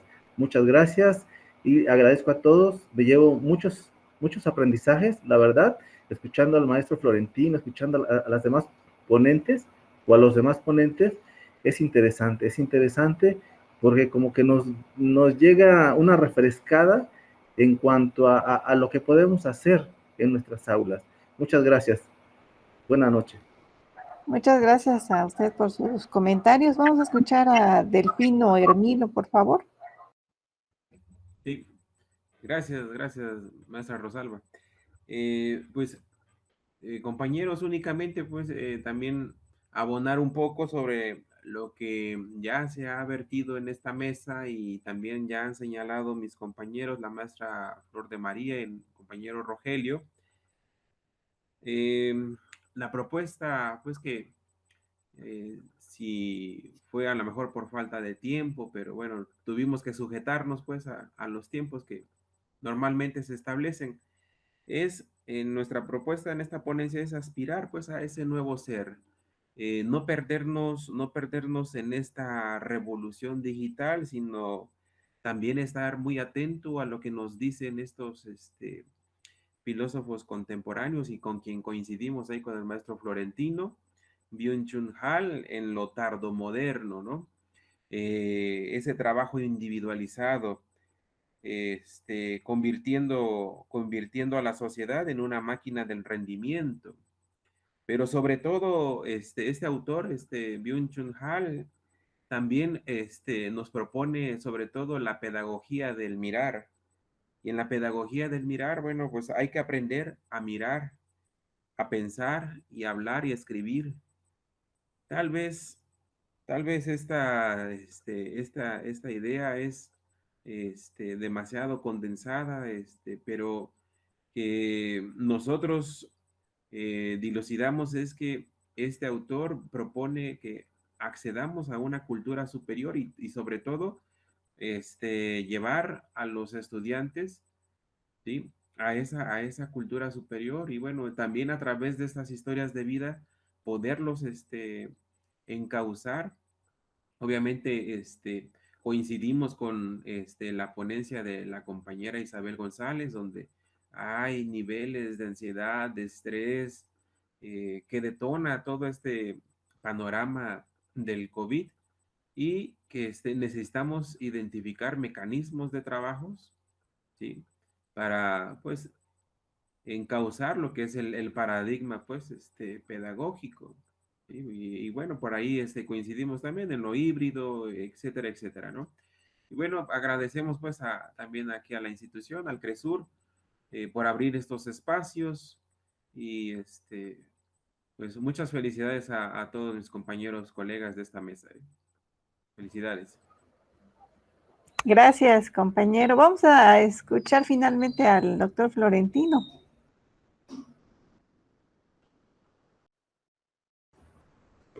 Dice, les comparto,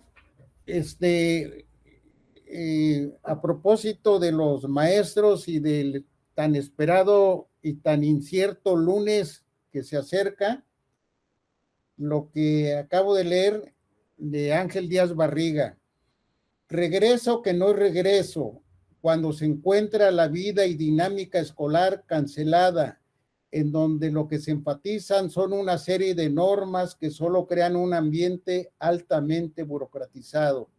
Revisión a la entrada, al ingresar al salón de clases, lavado de manos al entrar, al ingresar al salón de clases, antes y después de ir al baño, lavarse las manos o colocarse gel, pasar ante el equipo de padres, madres de familia y docentes para permitir su ingreso a la escuela. Se sabe cómo serán las filas que los alumnos tendrán que formar para ingresar a las 8 de la mañana. Regreso que no regreso, cuando se le doblan, triplican o cuadruplican las tareas a los docentes. De esta manera se necesita atender a los alumnos A, que les corresponde asistir lunes y martes, a los B, cuya asistencia será miércoles y jueves, a los C, una combinación de A y B, pero señalados como alumnos que tienen una insuficiencia en su manejo de conceptos y habilidades. Y finalmente, regreso que no regreso, cuando además el docente tendrá que encontrar una forma que permita combinar el trabajo con los alumnos presenciales y organizarse para dedicar tiempo o establecer actividades para esos alumnos, pidiendo nuevamente apoyo de la familia donde vive el niño para que realicen las labores escolares los días que no le corresponden asistir a clases. El horror de aprender en casa aún sigue girando como opción en la cabeza de diversos actores sociales. Algo es mejor que nada, se suele pensar. Gracias. Muchas gracias, doctor, por sus comentarios. Igual a las demás y a los demás compañeros, pues muchas gracias y felicitaciones por sus trabajos. esperando que sigan rindiendo más frutos, realizando más investigación, porque la verdad nos hace falta, ¿no? Nos hace falta conocer nuestra realidad y también proponer. Y bueno, vamos a dar espacio a la maestra Iris Alfonso, que nos presentará las constancias. Adelante. Muchas gracias. Pues aquí seguimos, ya nos pasamos un poquito de tiempo, pero creo que es porque todos estamos muy interesados en esta temática y bueno, creo que hay una necesidad de poder tener este desahogo, de decir todo lo que hemos pasado, todas estas historias de vida. Como pudieron observar en esta mesa, todas las ponencias han sido parecidas, tienen ciertas características que nos hicieron ubicarlas en esta mesa tan interesante y tan importante que nos va a servir a todos. Y bueno, ya para concluir, quiero enseñarles las constancias, darles el reconocimiento a los ponentes. En primer lugar, tenemos al maestro Aníbal Medina Pérez y creo que ya se ve ahí, sí, al maestro Aníbal Medina Pérez y la maestra Rosario Elizabeth Gutiérrez Carreón por su participación en el primer Congreso de Formación Docente e Investigación Educativa en la mesa de ponencias Experiencias Educativas Contemporáneas, los cambios provocados por la COVID-19. Comitán de Domínguez, Chiapas, a 25 de agosto de 2021. De igual forma, queremos hacer este reconocimiento a Isabel González López por su presentación en la mesa de ponencia Experiencias Educativas Contemporáneas, los cambios provocados por la COVID-19, para Flor de María Barlandas Rendón, Rogelio de la Cruz Sánchez y Delfino Hermilio Villalba Carrillo, por su participación en la mesa de ponencias Experiencias Educativas Contemporáneas, los cambios provocados por la COVID-19.